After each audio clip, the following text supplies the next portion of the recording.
21 سال کا ہوں اور شادی شدہ ہوں. بہت اچھی بات ہے. میری اور اہلیہ کی پڑھائی ابھی جاری ہے. کیا ہم پڑھائی میں خلل انداز نہ ہونے کی وجہ سے بچے روک سکتے ہیں؟ یہ سوال تو یہی ہے. آگے یہ پوچھتے ہیں یا وضع حمل کر سکتے ہیں؟ وہ تو شاید کرنا ہی چاہیے. شادی ہوئی اور پڑھائی کی وجہ سے حمل روکنا جائز ہے، کوئی گناہ نہیں ہے اس میں، لیکن پسندیدہ نہیں ہے. ٹھیک ہے. کیونکہ آپ ایک فائدے کو دیکھ رہے ہیں ابھی، ایجوکیشن کو، جبکہ شریعت دور تک دیکھتی ہے، اجتماعی مفاد بھی دیکھتی ہے اور آپ کے بھی. جی. عورت کو ایجوکیشن کی بھی بہت ضرورت ہے، میں مانتا ہوں، لیکن اتنی نہیں جتنی اس کو اولاد کی ضرورت ہے. جی. اگر لیٹ اولاد ہوگی تو اس میں دو نقصان ہیں. ایک تو یہ کہ بعض دفعہ ہوتی نہیں ہے، یہ اپنے اختیار میں نہیں ہے کہ جب چاہیں آپ اولاد پیدا کریں. سب سے بڑی بھول آپ کی یہ ہے. بالکل. ایسے ہم جوڑوں کو جانتے ہیں جنہوں نے ابتدا میں حمل روکا، بعد میں ان کی بہت خواہش ہوئی اولاد ہو مگر نہیں ہوئی.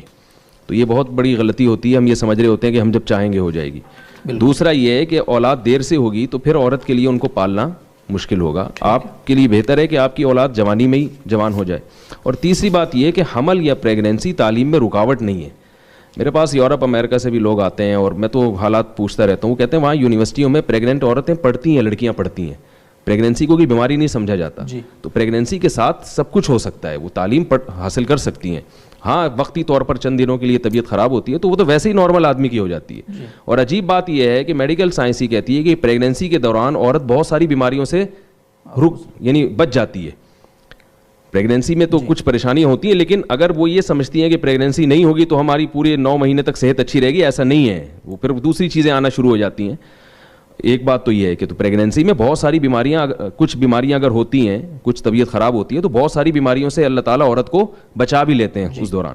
تو یہ تصور بھی غلط ہے کہ پریگننٹ عورت کچھ نہیں کر سکتی ہے. سب کچھ کر سکتی ہے. وہ پڑھ بھی سکتی ہے، تعلیم بھی جاری رکھ سکتی ہے. اور دوسری بات ایک یہ بھی ہے کہ پریگننسی روکنے کے لیے جو گولیاں کھائی جاتی ہیں وہ تو بہت ہی خطرناک ہیں. ابھی کینسر کے اسپیشلسٹ تھے، کچھ دن پہلے میری ان سے ملاقات ہوئی تو میں نے ان سے پوچھا کہ آپ کے پاس جو کینسر کے پیشنٹ آتے ہیں اس میں کیوں وجوہات کیا ہیں؟ تو انہوں نے بتایا کہ خواتین میں جو کینسر کی پیشنٹ ہیں نا، ان میں زیادہ تر وہ ہیں جو حمل روکنے کی گولیاں کھاتی ہیں. حمل روکنے کی گولیاں جو خواتین کھا رہی ہیں ان میں بریسٹ کینسر کا بھی ریشو زیادہ ہے اور ویسے بھی کینسر کا ریشو زیادہ ہے. تو جائز ہونے کی حد تک تو ٹھیک ہے، تعلیم کی وجہ سے آپ اولاد کو مؤخر کر دیں، مگر ان سب چیزوں کو بھی سامنے رکھنا چاہیے. لیکن پھر بھی میں کہتا ہوں کہ نکاح ہی نہ کرنا تعلیم کی خاطر، اس سے پھر بھی یہ بہتر ہے کہ آپ نکاح کر کے حمل روک لیں. بعض لوگ جو یہ کرتے ہیں نا کہ ابھی ہم پڑھ لیں پھر شادی کریں گے، اس سے پھر بھی بہتر ہے کہ بھائی آپ شادی کر لیں، بے شک آپ اولاد کو مؤخر کر دیں، یہ پھر بھی بہتر ہے. شکریہ صاحب. لیکن یہ انہوں نے وضع حمل کی جو آگے بات کی، میرا خیال ہے وضع حمل تو جائز نہیں ہے. وہ تو جائز نہیں ہے. حمل کو